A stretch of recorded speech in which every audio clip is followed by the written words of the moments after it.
teman-teman, bertemu lagi dengan saya Edi Saputra.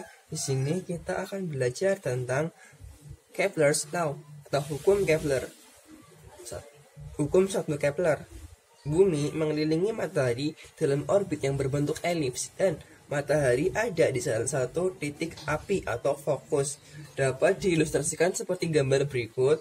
Matahari berada di salah satu titik fokus. Kita tahu bahwa fokus elips itu ada dua, F1 dan F2. Kita misalkan matahari berada dalam F1 dan bumi berada dalam orbit elips ini. Ketika bumi berada di sini, maka ia disebut sebagai titik perihelium atau titik terdekat dengan matahari. Ketika bumi berputar sampai di sini, maka bumi mencapai puncak dari yang namanya aphelion atau jarak terjauh bumi dengan matahari. Nah, sebagai informasi tambahan, F1 dan F2 merupakan fokus dari elips, dan A merupakan setengah sumbu mayor, dan B merupakan setengah sumbu minor, dan E atau eksentrisitas merupakan perbandingan antara C, jarak pusat ke fokus, per A atau setengah sumbu mayor. Dan jarak perihelium dapat dicari dengan rumus sederhana, PE sama dengan A min C, dan aphelium dapat dicari dengan rumus AP sama dengan A plus C. Hukum 2 Kepler. Suatu garis khayal yang menghubungkan matahari dengan planet menyapu luas Turing yang sama dalam selang waktu yang sama. Maksudnya apa? Dapat dipahami gambar berikut bahwa jika waktu bumi berevolusi dari sini ke sini sama dengan luas ini, dan revolusi bumi dari sini sama dengan luas ini, dan jika luasnya sama, maka waktunya juga sama. Waktu bumi dari sini ke sini sama dengan waktu bumi dari sini ke sini. Akibat dari hukum 2 Kepler apa? Nah, akibatnya apa? Bahwa kecepatan suatu benda langit atau planet berevolusi itu tergantung dalam jaraknya dengan bintang atau dalam hal ini matahari.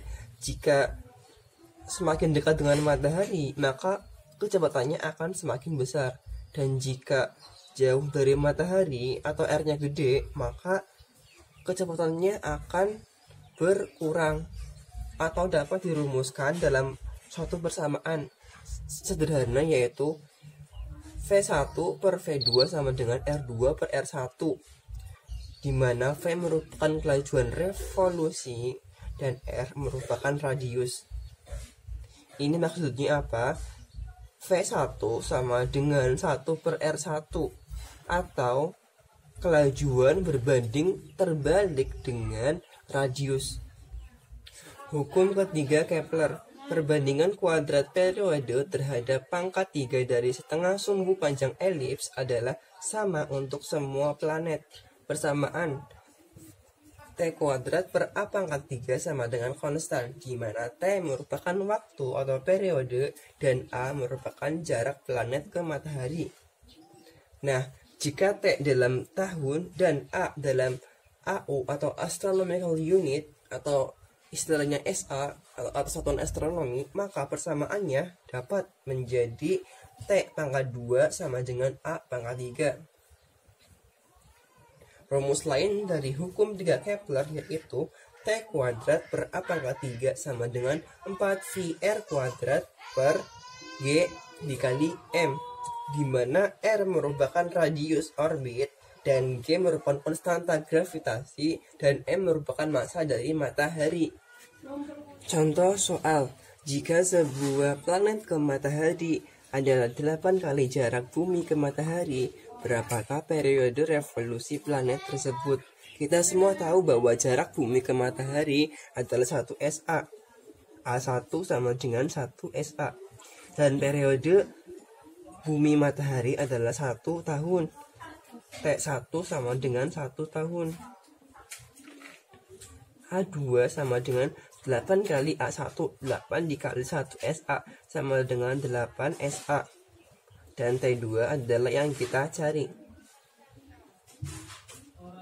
Nah, masuk ke rumus A1 pangkat 3 per T1 pangkat 2 sama dengan A2 pangkat 3 per T2 pangkat 2. A1 pangkat 3, 1 pangkat 3, T2 pangkat 2, 1 pangkat 2, A2 pangkat 3, 8 pangkat 3, T2 kuadrat yang kita cari, T2 kuadrat. 1 sama dengan 8 pangkat 3 bernilai 512 dan T2 kuadrat.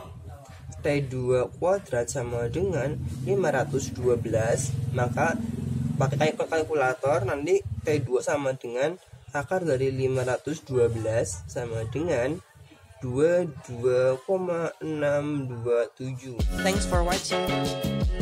See you on the next video.